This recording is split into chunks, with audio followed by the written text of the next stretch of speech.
to provincial politics in Alberta and the leadership review facing Premier Danielle Smith.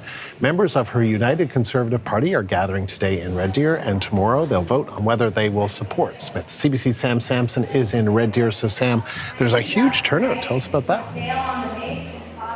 Massive turnout expected here in Red Deer. So think central Alberta, basically halfway between Edmonton and Calgary. They're expecting almost 6,000 members of the United Conservative Party to show up for this annual general meeting. And I'm not going to tell you that. Look around. Look how big this room is. So first of all, you've got the stage, of course, and then all of those chairs. People are just starting to file in, really. But if you see even further back, there's two exits there. Those lead to spillover rooms. There's even more room for people. And 6,000 people, I tell you, that's bigger than the town that I grew up in. So yeah, we're expecting quite a few people. And all of those members will have their say on a myriad of issues. Gender identity policies in schools, sexual education in schools.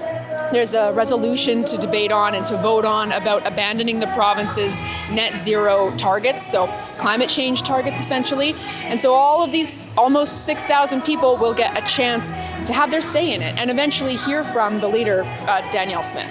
And speaking of the leader, what are you hearing about tomorrow's leadership review? That's right. So every 3 years, it's in the party's mandate that they hold a leadership review. So even though she won a majority government last spring, yes, it is time for another UCP leadership review. And so far, what I'm hearing from people is they are in support of what she's done so far. Take a listen. We've got to support Danielle Smith. We've got to support the UCP because the alternative is terrible. We'll end up with a socialist government, and that's not what Alberta needs. Her leadership, she actually hears our voice. I've met her at least once or twice. She's very knowledgeable and she understands and she listens to us. We're hoping that she will absolutely be supported. We're That's looking for our dream. up to 80%. 80 or 90% affirmation. That's our goal. That's what we would believe in.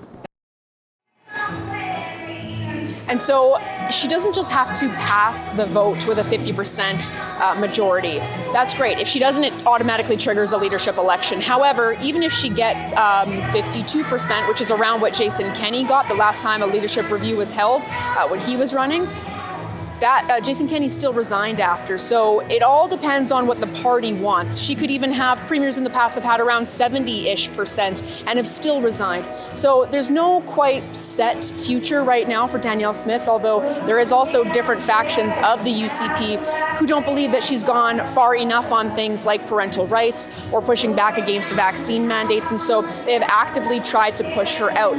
Some of those topics that I brought up earlier, so think healthcare, think sexual education in schools, a Bill of Rights that is looking to be amended in the province. Some people say that over the past few days, Danielle Smith and her government have proposed bills to change those acts in the province to try and pander to the further right factions of her party. And so there's a lot going on, a lot of politics happening, and we will be here for the entire thing right here in this convention centre in Red Deer. Sam, thank you. That is the CBC's Sam Sampson in Red Deer, Alberta.